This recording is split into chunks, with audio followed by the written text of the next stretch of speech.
word befondsing beskikbaar gestel en dit verwag altyd van die grondeienaars se finansiële bydrae.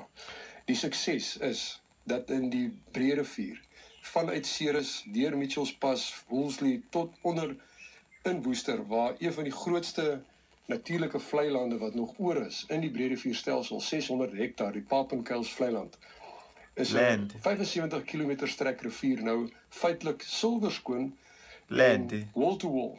Neem elke grondeienaar en dra finansiëel by.